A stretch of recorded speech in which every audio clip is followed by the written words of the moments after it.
I've always wanted to know the answer to a question. I've been obsessed by the question of what makes the difference in people's lives.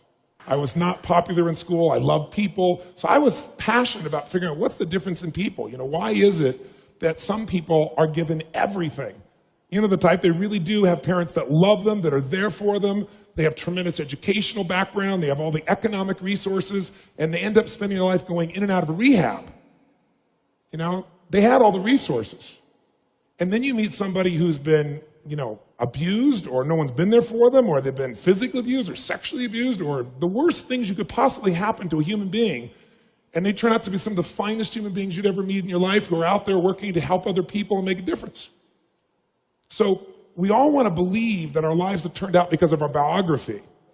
And the reality is we can all find people with a horrible biography who have an extraordinary life, and we have people with an extraordinary biography who have a life that none of us would want to trade with. So what's the real challenge? And I believe that the challenge in relationships and in life in every area is emotional fitness. That it starts with how emotionally fit you are in a relationship. And there are patterns that make people emotionally unfit. There are patterns that make people frustrated. There are patterns that make people depressed. There are patterns that make people angry.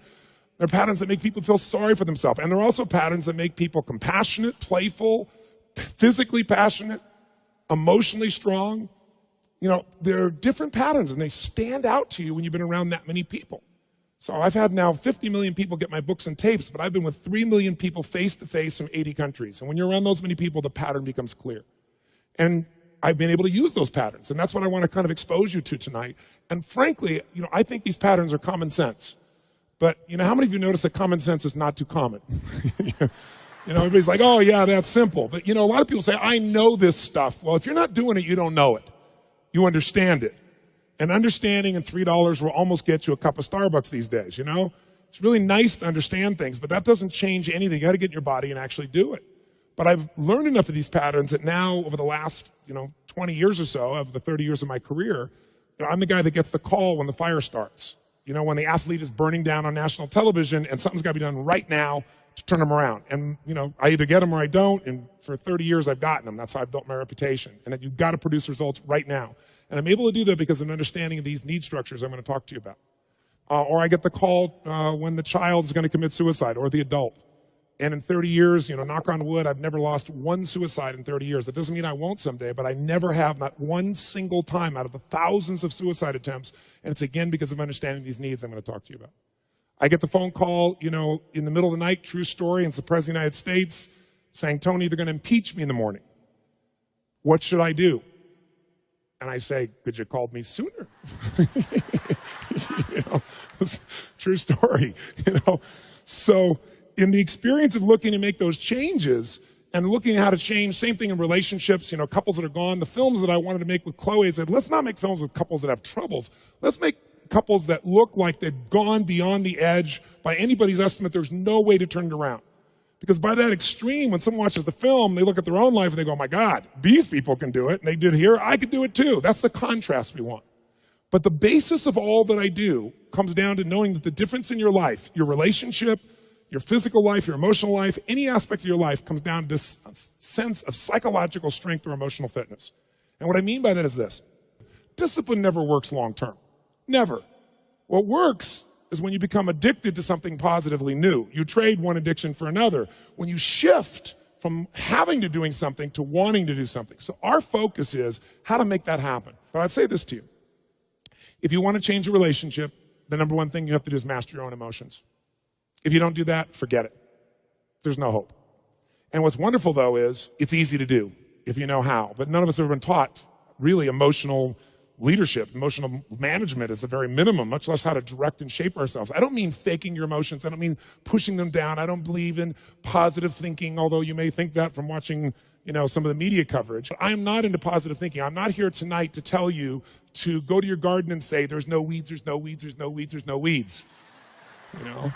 I'm very clear that I believe that life is about leadership and being truthful to yourself. And so I believe, number one, that the mandate for any great relationship and the mandate for anybody to lead their own life and not be a follower is you got to see things as they are, but not worse than they are.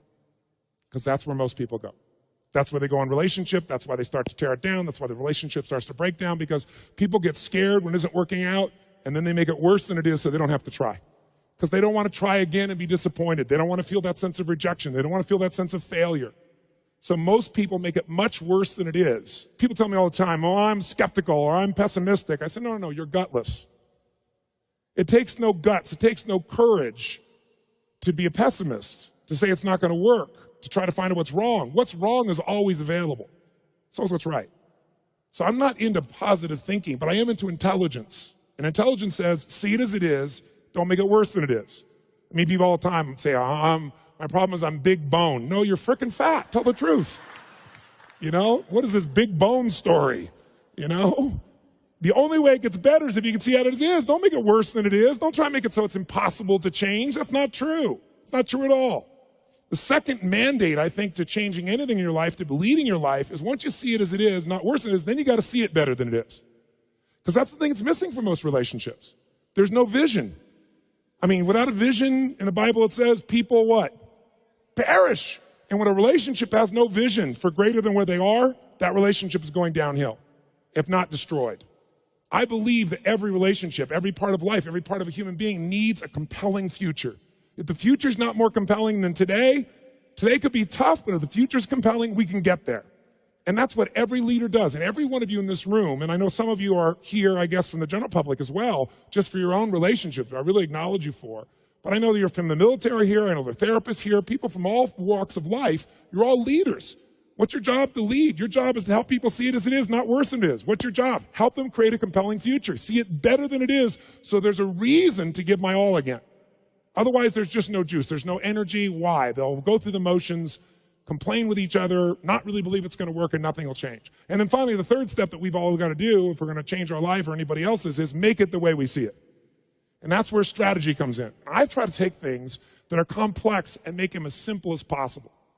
I've noticed most people in the psychological world try to make it as complex as humanly possible. Because it makes us feel so sophisticated when we can talk with all these complex words and elements and so forth, and we can really, we got our degrees and we're somebody. But you know what? That doesn't help anybody. So I look for a nickel word to get to the heart of something. I'm trying to take something complex and make it simple so that people really will apply it. And that's the focus here.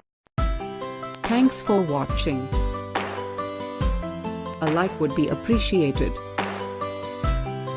And don't forget to subscribe.